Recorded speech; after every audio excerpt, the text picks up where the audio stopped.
Hello and welcome to the House of Crypto. On today's episode we have Byron, who's one of the founders of Cake Monster. Cake Monster is a meme coin, but for the first time a meme coin with a utility, and it's breaking into the NFT marketplace. So welcome, Byron. Thank you very much for having me. First of all, Byron, could you tell us a bit about Cake Monster, the sort of the problem it's planning on solving? Okay, right. So there's going to be a couple of different things that we cover today, as you mentioned. So there's Cake Monster, which is the DeFi protocol. It's a deflationary protocol. And then we've got Monsta Party, which is the NFT side project, which we launched a couple of days ago. So Cake Monster is basically, it's a deflationary protocol, like so many others, like SafeMoon, etc. But what makes it very special is that there isn't another deflationary protocol that does what we do, which is basically with the tax from all the transactions, we use that tax to buy a secondary reserve asset, which basically means we use that transaction tax to buy Cake, which is PancakeSwap's token, and then we just add it to a reserve and we keep stacking it and stacking it and stacking it and stacking it. And this basically gives a price floor to the project, essentially meaning the project is backed up by Cake and the price of Cake. And that results in us having this highly sophisticated protocol that basically cannot implode as long as Cake is valuable. No other deflationary protocols can say that. Usually they use their tax to reflect. So the transaction tax is taken and then basically shared amongst all the holders. And although people like that because they get instant rewards, it isn't sustainable. You can run simulations and run through all the models and whatnot, and basically you find at a certain point in time there's supply monopolization and the protocols just collapse. They're just not sustainable. And that's the problem that we tried to solve with Cake Monster, and it does the job perfectly well, as long as Cake's a valuable asset. Cool. So by holding Cake, I get the benefit of being rewarded in PancakeSwap, am I right? By holding Monsta, so Monsta's the token of Cake Monster, but yes, you get rewarded with Cake. With Cake, is there any other sort of rewards like yield farming or any other sort of ways that holders are rewarded at all? Yeah. Okay. Right. So as you mentioned, it looks like a meme coin, Cake Monster. It's pretty funny because it's probably it's the most sophisticated financial instrument in DeFi, particularly within the realm of deflationary protocols, and it's got this cute memeable monster, but that's the kind of like the amusing thing. It's like a bit of a Trojan horse. Like it's actually very sophisticated, but it's fronted by this memeable character. Now, yeah, there are quite a few other things that make this protocol interesting and fun, and it's really a protocol that requires some participation. We did this for a number of reasons. It ensures that the supply will deflate. It also means that the community is more active and fun and creative and whatnot, and that's really what we wanted to sort of like foster a culture like that. But so basically, within the protocol, right? So you can earn more Monster rewards by being active, and if you go to app.cake.monster, there's a kitchen, and in there there's a button which says make on it, and if you click that will use the transaction tax and do a number of things, like it'll add some liquidity, it'll buy Cake and add it to the Cake reserve and whatnot, and for doing that you earn some money. Some Monster as a reward. There's also, every time the supply deflates by 1%, we also share some of this Cake from the reserve with all our holders. So every time the supply deflates by 1%, you go into the app.cake.monster, and go and claim your portion of the Cake. And so your portion of the Cake is relative to your total Monster balance relative to everyone else. We also have NFTs within Cake Monster, separate from Monsta Party. And if you hold these NFTs, the level 5 NFTs, and they're activated, then you also every 3 days can claim more Cake dividends. So there's lots of stuff going on, and then to ensure, because the thing with the protocol is we want it to deflate. We want the supply to deflate all the way down from 10 billion, which is what it started, the opening supply, down to 1 million. And to ensure that, if you have an inactive wallet that's basically not doing anything, then we can auto cash you out, which basically means we just sell all your Monster in that wallet for BNB, so you get the BNB back, and then that ensures that the supply deflates, because obviously if there's loads of wallets holding loads of Monster and they lose the keys or something like that, then we could never deflate down. So that as well, if you do this, and this is a participation event as well, so like when there's an inactive wallet, you can go in and click cash out, it cashes that wallet out, and you get paid a little bit of reward too. So lots of things going on with Cake Monster. Lots of ways to earn rewards and dividends and all that kind of thing. But it's a bit more of a participatory protocol where you participate, and the more you participate, the more you're rewarded, basically. Okay, so that's really interesting. How does so you basically, once you're holding the token, you can then buy NFTs with the token, or you need to buy the NFTs separately? I'm not really. Yeah, so the NFTs, we had so this is like Monster Party now. The launch was like amazing. So I mean, there's lots of cool things with Monster Party, but one thing that can be said with these NFTs is, if you own one of these NFTs, you own an NFT from the first generative art NFT project in space, right? Which basically means if you go on the homepage within app.monster.party and watch that video, that's the launch video. So we actually sent the NFTs into space along with a plushie, like a teddy bear of the monster, and there was like a holographic laser display. So we're the first ever to send one of these generative art NFT projects into space and display the NFTs above space, in space above the Earth at 40,000 meters. So so that's like just awesome. That's a piece of NFT history. But yeah, so that minting's already taken place. That was last week, maybe like 6 days ago or something. So they've all been minted, and pretty much all of the monsters have hatched now. You got an egg, and then it would randomly hatch over a period of 5 days. So now, in order to get one of these NFTs, you'd need to go to one of the NFT marketplaces where they're listed and buy one. Overall, have you seen the floor prices increasing with them? Well, they only basically got listed yesterday. So there's been sales, but we had to wait to put all the data, the metadata for the NFTs on IPFS before these NFT marketplaces would list us. So there's not been too much movement, but the biggest sale was 25 BNB for one of the legendary NFTs. Wow. So yeah, that's pretty good. And I mean, we've literally only just started it. It only really just got listed last night. And if you have multiple monsters, like multiple different NFTs, you get sort of more rewards. Is that right? If you've got the app open now, app.monster.party, market is where I would go to buy one. So that's where you'd go to buy or sell your NFT. So you'll be able to do a feed and a claim and all that kind of stuff now. Right, yeah. So you've got your NFTs in there now. Yeah.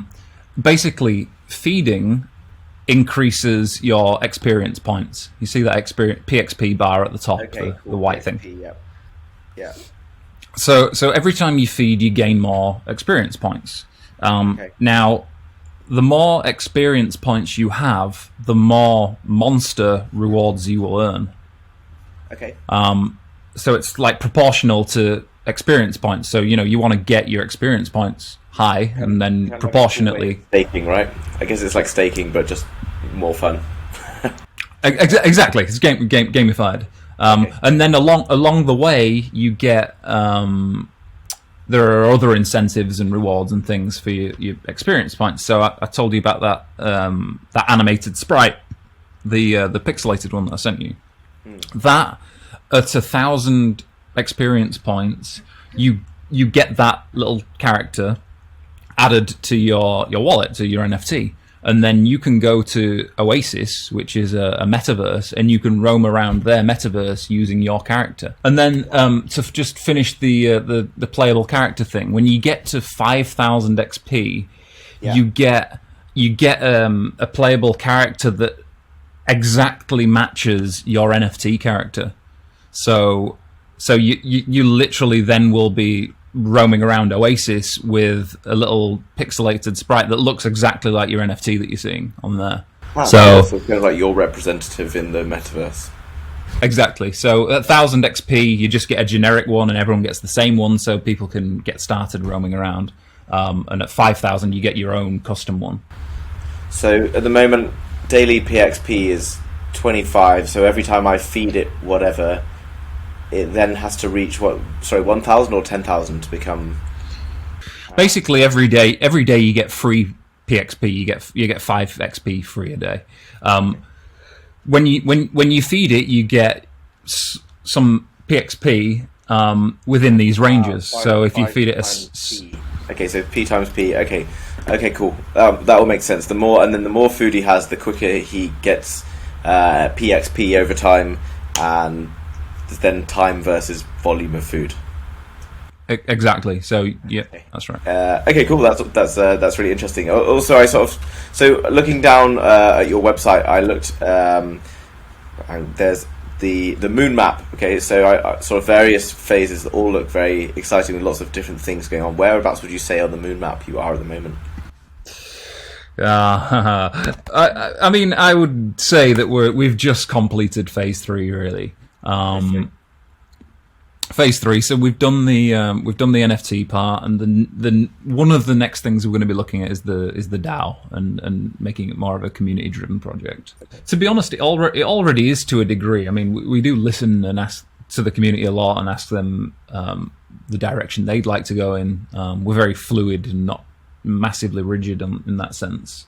But it'd be nice to sort of hand control and voting rights and whatnot over to the community even more. But yeah, just lots and lots to do. It's quite tricky, really, with crypto to have such a fully fledged roadmap and then stick to it, because it can take a year or 18 months, because crypto is so dynamic and changes so quickly that something that's popular now might not be in 3 months. So, but so far it looks decent, that roadmap, I think, still. It's cool. There seems to be lots of exciting things. So I'm quite new to the world of NFTs, and I had an interview on here before with Jamie Rogan-Tinsky, who's the Wall Street Bets guy, and he was talking about NFTs. And so after speaking to him about NFTs, I kind of got into it, and he was talking about something called Diamond Hands NFT, which I don't know if you've heard of it, which allows you to kind of attend the kind of parties, etc. And I noticed on phase 8 that you talk about reaching a $5 billion market cap. There will be a Monster Fest in 2022.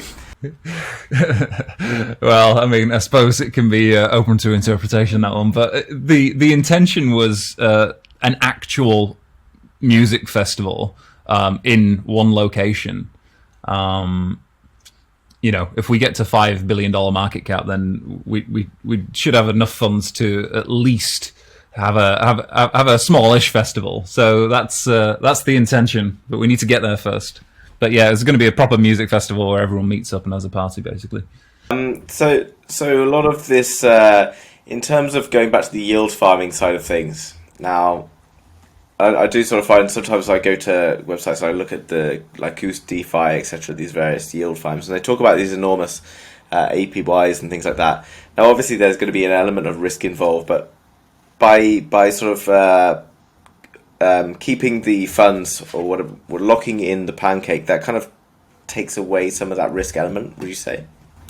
Yeah, I mean, if anything, I mean, it's basically reversed, because usually, like with yield farms, you've got high APYs at first.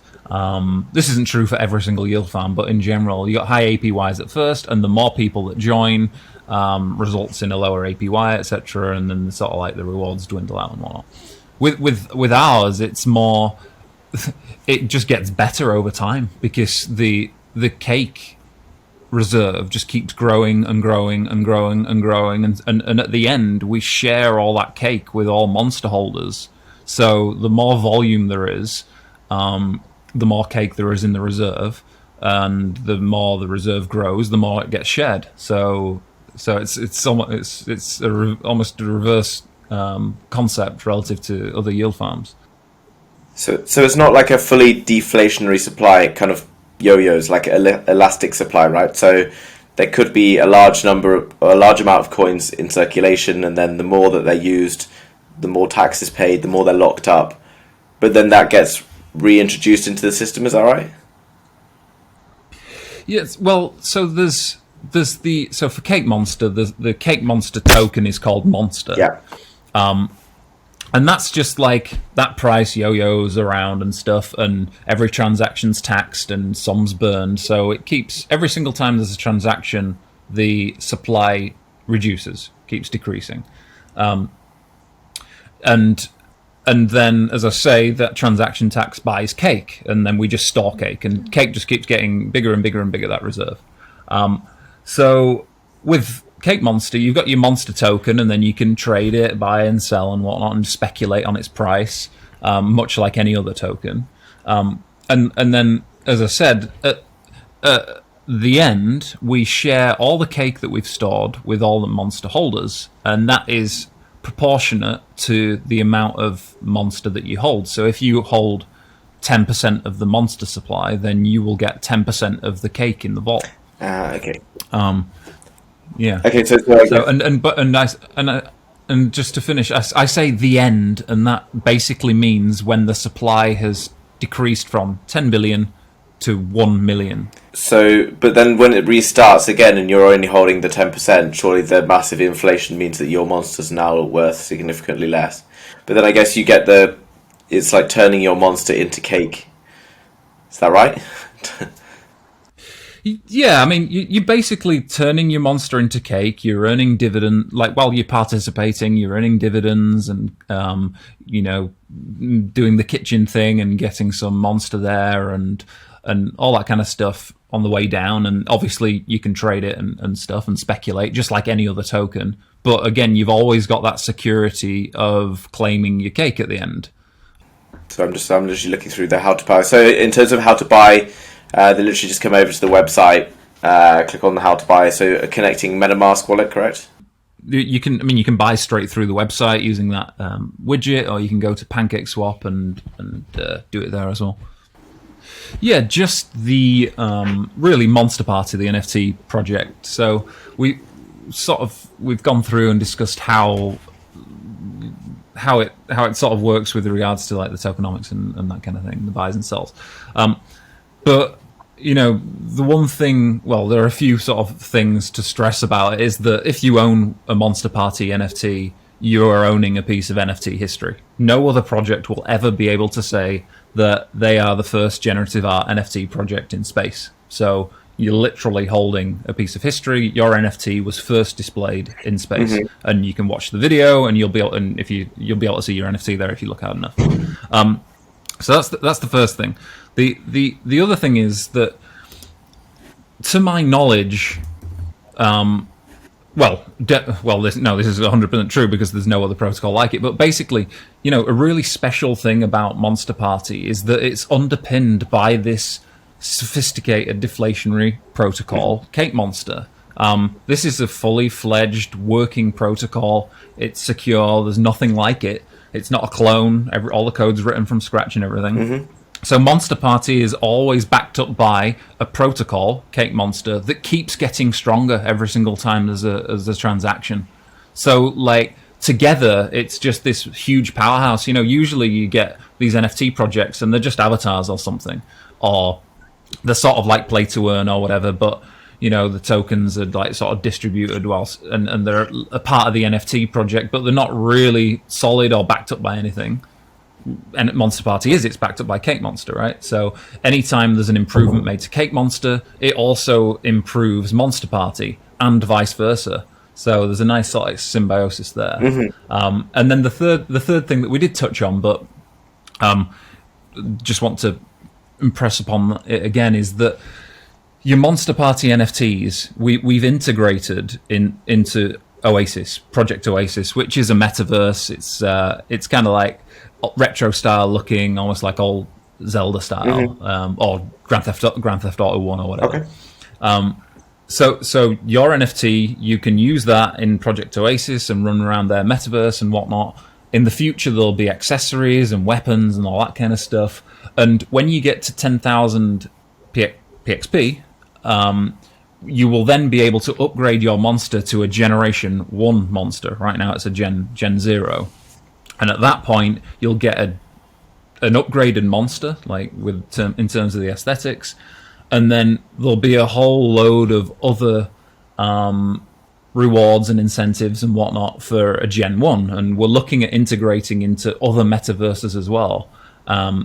So then, depending on what your flavor of metaverse is, your favorite flavor, some people like the pixelated retro style, some people like 3D, some people like cyberpunk, etc., etc. Then we're going to integrate into as many metaverses as possible, and you will always be able to use your Monster NFT and Monster Party NFT, and basically you'll just have that character roaming around, and it'll be 3D, or it'll be cyberpunk style, or it'll be pixelated, etc., etc. Awesome. I mean, the more I've got into this NFT stuff more recently, and the metaverse, I feel like this is like such a big shift in the way the world works, and it's happening like right now, and it's happening so quickly. So it kind of sounds like you're probably in the right place to be.